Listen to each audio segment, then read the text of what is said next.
So, part two. So, as I'm saying, so as you appeared or as you got closer to this field, within this field, you could notice certain alignments or angles on how that field was derived and how the way that that field was derived was the reason how the light was emitting and why it attracted you in the first place. This is what we did as spirits, because at this point, we're still not physical yet, but we're becoming more physical.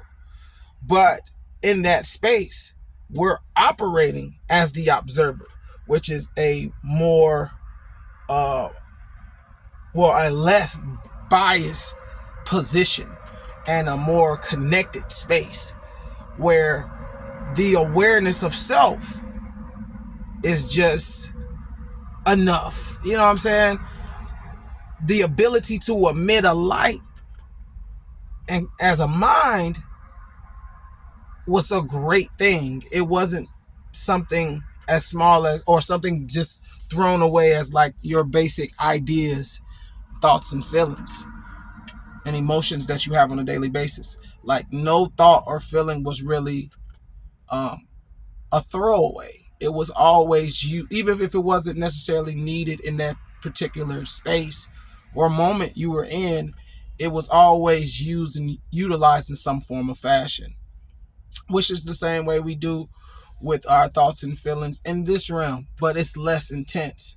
And that's what I'm trying to explain. Like these things are just like in your dreams. Like if you ever had a dream and you got upset and you might have woken up and was like, dang, why was I even that mad?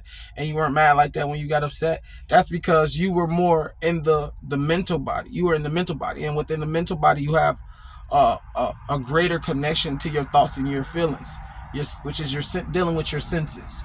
All of this is dealing with more so with your senses. So you're not operating within your mental space and using this body. You're operating within your observer space and utilizing the mind. And so within the mind is derived of thoughts and feelings and is built off of thoughts and feelings, creating certain ideas, and certain ideas become certain symbols. And then, well, not even just ideas, but ideas and emotions, and certain ideas and emotions become certain symbols or signals that something is about to take place, happen, or has already happened, or you're in the presence of something, which is why I want to mention the wave too, because you may not see, the wave may not be as prevalent as the particle in this space. The wave will be more so, to be honest with you, more like of the ripples, more so than the actual particle itself.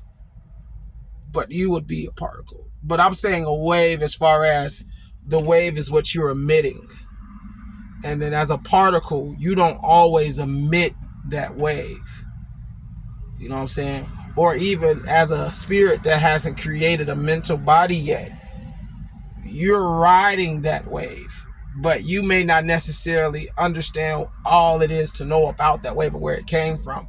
But you can jump in and inhabit that wave, and somebody might associate that wave of energy as you.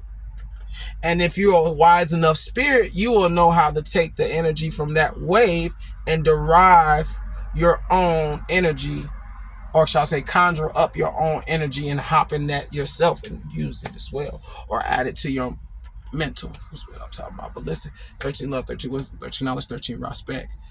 See, before you was a noun, person, place, or a thing, you were a verb, an action. You see what I'm saying? You took action, and you were recognized through your action, not by your name because somebody gave it to you. Your name represented the ability you had, the action you took, or what you can do. And I say action because action sometimes doesn't appear to be in motion. But in order to exist within the spectrum of reality that we're in, you have to be. Because the only way that the light is seen is because I don't know this to be true. But from my perspective, I'm starting to see, or even just use the word believe, because I don't fully know yet. And I don't have enough faith to say that I know. But what I believe is that we're already moving at the speed of light. That's why we can see. And that we're moving so fast that we appear to be moving slow. Now, a lot of people be like, but wait. Then why are they telling us to speed up our vibration? Oh, you're a freak. Change your frequency. Raise your frequency. But see, that they ain't telling you, or they keep forgetting to remind you, is that this is about balance, baby. So you ain't trying to do one extreme or the other. You're taking the true and right narrow path. I'm saying 13 love, 13 wisdom, 13 knowledge, and 13 respect. Rise up, fly, see true like the nines.